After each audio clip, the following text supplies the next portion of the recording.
انہوں نے ماضی میں بھی سارا وقت ڈیزاسٹر کیا, کوئی گولڈن ایج تو آئی نہیں تھی ان کی.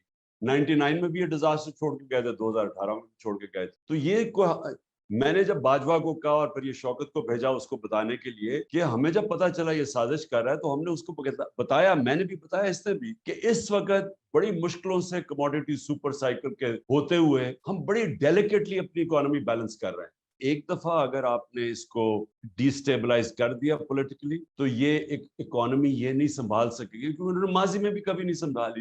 یہ ہو ہی نہیں سکتا کہ آپ کی پولیٹیکل انسٹیبلٹی ہو اور آپ کی اکانومی ٹھیک ہو جائے. یہ ہو ہی نہیں سکتا کہ آپ ایک ویک پولیٹیکل گورنمنٹ آئے اور وہ آ کے ریفارمز کر دے. یعنی مجھے پتا ہے کہ کس طرح ہم نے یہ 3.5 سال گزارا کیا تھا, جب ہمارے پاس کلیئر میجورٹی نہیں تھی, ہم مضبوط نہیں تھے, تو کس طرح کے پریشر فیس کرنے پڑے کہ جب بھی کوئی طاقتور مافیا کے اوپر ہاتھ ڈالتے تھے تو اپنے اندر سے ہی اپنی میجورٹی بچانے میں پرابلم لگ جاتا تھا. اور پھر جب سپر کنگ صاحب اگر فیصلہ کریں کہ یہاں اکاؤنٹیبلٹی نہیں ہونی, تو ہم جو مرضی کر لیں, اکاؤنٹیبلٹی نہیں ہو سکتی.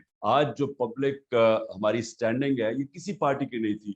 ویسٹ پاکستان, ہاں مجیب الرحمان کی پارٹی تھی 1970 میں ایسٹ پاکستان, لیکن ادھر کبھی پارٹی کی اس طرح کی پبلک بیکنگ نہیں جو آج اس کی. تو اس پبلک بیکنگ کا فائدہ اٹھاتے ہوئے ہم اگر الیکشنز کے اندر ایک کلیئر میجورٹی آتی, اس کے بیس کے اوپر لوگوں کو مینٹلی تیار کر کے پہلے کہ آپ ایکسپیکٹ کریں کہ ہم نے بڑے مشکل وقت سے گزرنا ہے, ہم نے یہ کینسر پھیل رہی ہے جسم میں, اس کو کاٹنا ہے, تکلیف ہوگی, لیکن اس کے بعد آپ کا اچھا وقت آ جائے. جو میں اپنے لوگوں کو جانتا ہوں, آپ دیکھ لینا, یہ بڑی ریزیلینٹ قوم ہے, یہ کھڑی ہو جائے. پاکستان کے اندر ڈالرز کیسے لے کے آنے ہیں اوورسیز پاکستان سے, یہ ہے کہ جو ہمیں ریفارمز کرنی ہے گورننس کے اندر, وہ سب سے پہلے ہم ساری رکاوٹیں روکیں جو کہ ان کے راستے میں آتی. ایک سسٹم جو کرپٹ ہو چکا ہے, اس میں لوگ پیسے بنا رہے ہیں, وہ چینج آنے نہیں دیتے. ایف بی آر کے اندر ہم نے اتنی ٹیکنالوجی لانے کی کوشش کی, وہ جب وہ آنے لگتا تھا, وینڈر آتا تھا کوئی باہر سے کہ وہ سارے ہم آٹومیٹ کریں, ادھر سے اندر سے کوئی جا کے وہ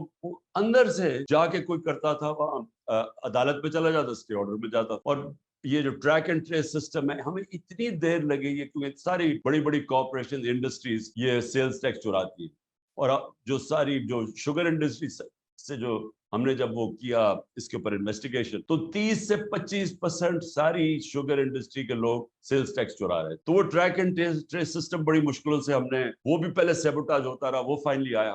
جو بھی چیز ڈالر انکم لے کے آتی, اس کے لیے ایک علیحدہ منسٹری ہونی چاہیے, کیونکہ وہ کون سی چیزیں ڈالر لے کے آتی ہیں, تاکہ ان کی صرف فوکس ہو کہ وہ منسٹریز جو جدھر, کیونکہ وہ کراس دا بورڈ ہوتی ہے نا, ایک تو ایکسپورٹس ہیں آپ کی, لیکن اور بھی آپ کی ہیں, ایگریکلچر ہے, اس کے اندر کون سی چیزوں سے ہم امپورٹ سبسٹیوشن کر سکتے ہیں, لانگ ٹرم پلاننگ ہو, تو وہ ایک جگہ سے مانیٹر ہو. کیونکہ میں نے ریئلائز کیا کہ وہ علیحدہ جگہ کام ہوتے ہیں, ان کی کوئی کوارڈینیشن ہی نہیں ہوتی. صرف یہ ٹورزم بھی یہ بہت بڑا منی ارنر ہے. میں آپ کو ایک اور بات بتاؤں, میرے پاس آیا آسٹریا سے, اس نے مجھے کہا کہ آپ کا جو وہ ناردرن ایریاز پھر کے آیا, اس نے کہا آپ پاکستان دنیا کا اسکیئنگ کیپٹل بن سکتا ہے, کیونکہ وہ برف پگھلتی جا رہی ہے گلوبل وارمنگ سے. ہماری اتنے اونچے اونچے پہاڑ ہیں کہ وہاں سارا سال اسکیئنگ ہو سکتی ہے. تو اینی وے, میں صرف یہ ایگزامپل دے رہا ہوں کہ ہمارے پاس کیپیسٹی, اب جی بی کے اندر کیپیسٹی ہوگی کہ وہ ڈیولپ کرے. سو یہ بھی ایک جو بھی ڈالر ارنر کی آپ کو مثال دے رہا ہوں.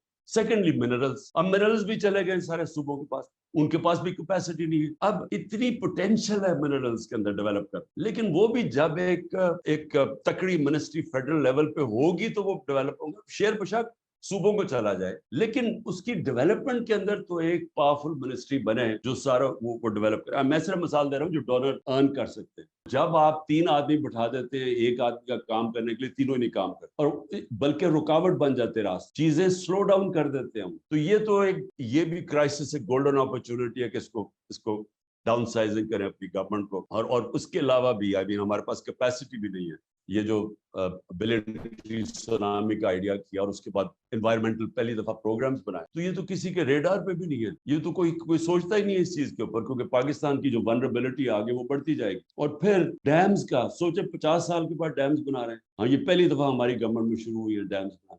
تو یہ بھی یعنی جب تک ایک بیٹھ کے جو ابھی آپ نے, ایک تو ایمرجنسی ہو گیا, ایک شارٹ ٹرم ہو گیا, لیکن لانگ ٹرم پلاننگ کبھی بھی کوئی دنیا کے اندر ملک پروگریس نہیں کر سکتا جب کہ اس کی لانگ ٹرم پلاننگ. جو سب سے بڑا پرابلم ہے نا وہ ہے اسمال اور میڈیم انڈسٹری. وہ ان کے اتنی زیادہ پرابلمس ڈالتے ہیں ان کے راستے میں, کیونکہ ان سے بھی ہماری میٹنگز ہوتی تھی. اچھا وہاں بھی یہی ہوتا تھا. اور ایف بی آر کے اندر اچھا آپ کہتے ہیں یہ چیزیں کم کریے, ٹیکس کر دیں, انسینٹیوائز کریں, وہ تھوڑی دیر کے بعد وہ کوئی اور لائن ڈال کے پھر وہ ٹیکس لگاتے. اینی بھیا ٹیکس نہیں لگاتے تھے, اپنی پاور چھوڑتے نہیں تھے.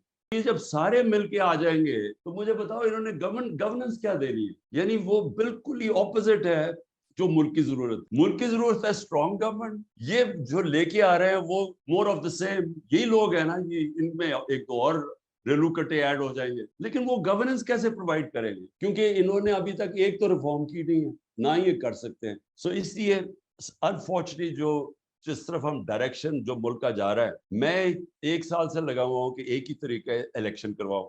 اب کہہ رہے ہیں کہ اکتوبر میں بھی شاید الیکشن نہ ہو, اگلے مارچ پہ چلا جائے. وہ کیوں چلا جائے؟ کیونکہ جب تک پی ٹی آئی کرش نہیں ہو جاتی انہوں نے الیکشن نہیں کروانا. اب مجھے یہ بتاؤ کہ جن کی سوچ یہ ہے وہ پاکستان کو تو نہیں سوچ رہے. ہیلتھ کارڈ بہت امپورٹنٹ ہے, کیونکہ یہ ہیلتھ کارڈ کی صرف یہی نہیں ہے کہ یہ غریب آدمی کا سب سے, جب بیچارہ بیمار ہوتا ہے, عام آدمی غریب کیا, اب تو مڈل کلاس کا بھی یہی حالات ہے, جب وہ سب سے تکلیف میں ہوتا ہے اس کے پاس ہیلتھ انشورنس ہو, وہ اس سے بہتر نعمت آپ نے کسی کو, آپ عام آدمی کو دے سکتے ہیں. لیکن اس کے علاوہ پہلی دفعہ پرائیویٹ سیکٹر کے ہاسپٹل دیہاتی علاقوں میں جا رہے ہیں. پہلی دفعہ کیٹریکٹ کے آپریشن کرنے کے لیے ڈاکٹرز نے اپنی چھوٹی چھوٹی کلینکس کھولی تھی دیہاتوں کے اندر, ہیلتھ کارڈ کی وجہ سے. سبسڈائز تب کریں جب اس کا رزلٹ نظر آئے کہ ہاں ایکسپورٹ سے آپ کی انکریز ہوئی ہے, تو تب سبسڈیز ہے.